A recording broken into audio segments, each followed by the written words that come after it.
محمد رسول اللہ.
لا حول ولا قوة.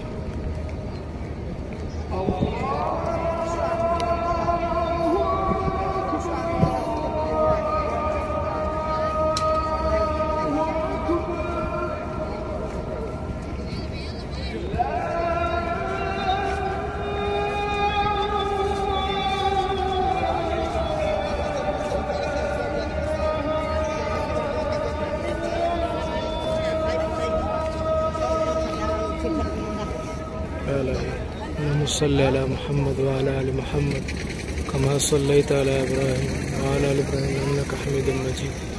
اللهم بارك على محمد وعلى آل محمد كما باركت على إبراهيم وعلى آل إبراهيم إنك حميد مجيد.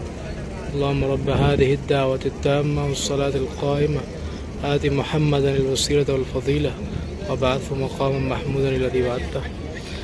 نبی صلی اللہ علیہ وسلم نے فرمایا کہ جب مؤذن اذان دے تو تم اسی طرح اس کا جواب دو جس طرح مؤذن کہتا ہے، اور پھر اس کے بعد مجھ پر درود پڑھو، اور پھر اس کے بعد جو دعا آتی ہے اللہم رب هذه الدعوة، وہ یہاں سے شروع سے لے کر آت محمد الوسیلۃ والفضیلہ وبعثہ مقاما محمودا الذی وعدتہ. رسول صلی اللہ علیہ وسلم نے فرمایا جو شخص اس طرح پڑھے گا وعدتہ تک، یہ الفاظ صحیح حدیث سے ثابت ہیں. اس کے بعد جو آگے الفاظ ہیں ورزقنا شفاعۃ یوم القیامہ، یہ الفاظ صحیح حدیث سے ثابت نہیں ہیں، تو وعدتہ تک دعا ہے. نبی صلی اللہ علیہ وسلم نے فرمایا کہ جو شخص اس طرح پڑھے گا حلت لہ شفاعت یوم القیامہ، حدیث کے الفاظ ہیں قیامت کے دن میری سفارش اس کے لیے ثابت ہو جائے گی. گویا کہ جو شخص اس طرح پڑھے گا اللہ تعالیٰ نبی صلی اللہ علیہ وسلم قیامت کے دن اللہ سے اس کی سفارش کریں گے، اور یہ بہت بڑی ایک نعمت ہے. لیکن کب ہوگی؟ جب ہم اذان کا صحیح جواب دیں گے، ادب سے پڑھیں گے اور ادب سے سن کر اس کا جواب دیں گے. ایک جواب یہ کہ جس طرح مؤذن کہتا ہے اسی طرح ان الفاظ کو دہرایا جائے. صرف حی علی الصلاۃ اور حی علی الفلاح کی جگہ کہا جائے کہ لا حول ولا قوت الا باللہ. دوسرا جواب یہ بھی ہوتا ہے اذان کا کہ جب آپ اذان سنیں تو بغیر کسی عذر کے نماز نہ چھوڑیں، بیٹھے نہ رہیں، سستی نہ کریں، بلکہ اذان سننے کے فوراً بعد ہی اس کا جواب دینے کا یہ مطلب ہے دوسرا کہ آپ مسجد کی طرف جائیں، نماز پڑھیں نبی صلی اللہ علیہ وسلم کی سنت کے مطابق، جہاں بھی دنیا کے جس کونے میں جس حالت میں بھی ہے نماز نہ چھوڑیں. تو یہ مسئلہ تھا، تھوڑا سا بیان کرنا ضروری ہے. ایک تو دعا کے اندر یہ جو الفاظ ہیں اضافہ ہے وہ بھی اس سے بھی بچیں، اور دوسرا صحیح غور سے اذان سنیں، اذان کے دوران باتیں نہ کریں۔ اب الحمدللہ ہم اللہ کی توفیق سے نبی صلی اللہ علیہ وسلم کی مسجد میں داخل ہو رہے ہیں، اور یہ باب السلام ہے اس طرف، اور یہاں پہ یہ 41 نمبر دروازہ ہے جس کو کہا جاتا ہے باب، غالباً اس دروازے کا نام لکھا ہوگا۔ وہاں سے داخل ہوتے ہیں اور یہاں سے نکلتے ہیں جب نبی صلی اللہ علیہ وسلم پر سلام کہیں تو۔ اب یہ اقامت بھی ہوگی، اقامت یہ باب البقی ہے، کیونکہ اس کے بالکل سامنے بقی الغرقد ہے، وہ قبرستان ہے جو کہ صحابہ اکرام جہاں پر دفن ہیں، تقریباً 10,000 صحابہ ہیں۔ اب یہاں پر کئی لوگ ہاتھ اٹھا کر نبی صلی اللہ علیہ وسلم کے روضے کی طرف دعا کرتے ہیں، جو کہ بالکل بھی سنت کے مطابق نہیں ہے بلکہ بدعت ہے۔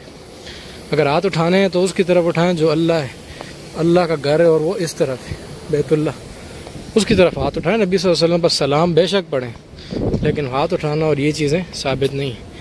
ابھی انشاءاللہ اقامت ہوگی، آپ اقامت سنیں کہ جب بھی اذان ہوتی ہے، اس کو کہتے ہیں اکیری اذان۔ اذان کے الفاظ دو طرح سے ہیں، ایک ہے ڈبل، وہ بھی حدیث ثابت ہے، یہ اکیری ہے۔ اب آپ سننا کہ حرم میں مکی اور مدنی میں اقامت کیسے ہوتی ہے، الحمدللہ آپ کو پتہ چل جائے گا سنت اقامت کس طرح۔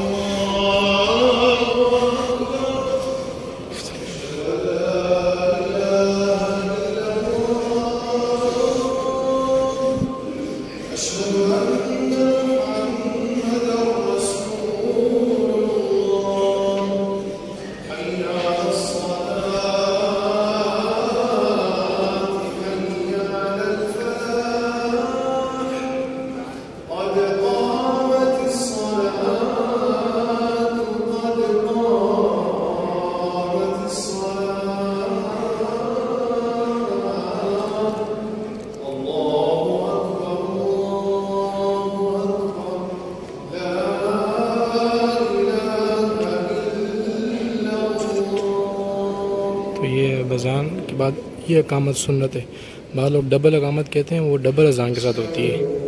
اب امام صاحب صف ملانے کا کہہ رہے ہیں۔ چلو السلام علیکم۔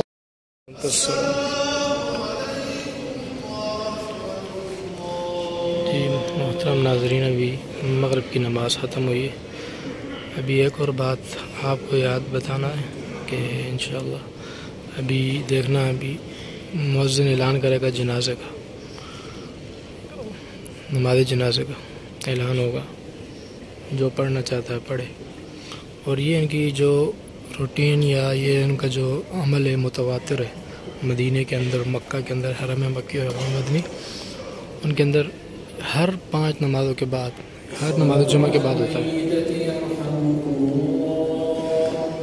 ابھی اعلان ہو گیا میتتی، یعنی کوئی عورت فوت ہوئی، کبھی کوئی بچے ہوتے ہیں، کبھی اکٹھے ہوتے ہیں، کوئی بھی، لیکن ہر نماز کے بعد نماز جنازہ امام حرم مکی اور مدنی دونوں پڑھاتے ہیں۔ فللہ الحمد، وہ خوش نصیب ہیں جو یہاں فوت ہوتے ہیں اور ان کے جنازے بھی ادھر ہوتے ہیں۔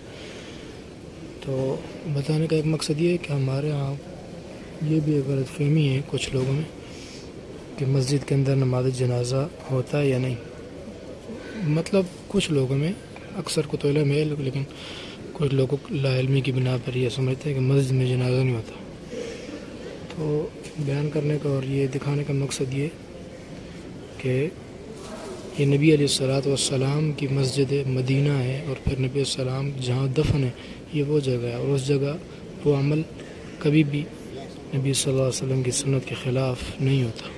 یہیں سے دین پلا بڑھا اور یہیں سے دین پوری دنیا میں پھیلا، اور نبی صلی اللہ علیہ وسلم نے فرمایا کہ دین جو ہے پوری دنیا سے سمٹ کر مدینے میں ایسے جمع ہو جائے گا جس طرح سانپ اپنی بل کے اندر جو نا کنڈلی بنا کر اکٹھا ہو جاتا ہے، تو پوری دنیا سے دین اسلام، خالص دین محمدی اس طرح مدینے میں جمع ہوگا۔ یہ بھی ایک اس بات ہے کہ اصل چیز مدینے میں، ہر طرف ہی دین ہے لیکن اصل دین جو ہے نا مدینے میں۔ تو لہٰذا یہ غلط فہمی دور کریں کہ مسجد میں نماز جنازہ نہیں ہوتا، باہر بھی ہوتا ہے، اور باہر صورت اگر کوئی بندہ مسجد میں پڑھتے ہیں، مسجد میں نماز جنازہ ہوتا ہے۔ السلام علیکم۔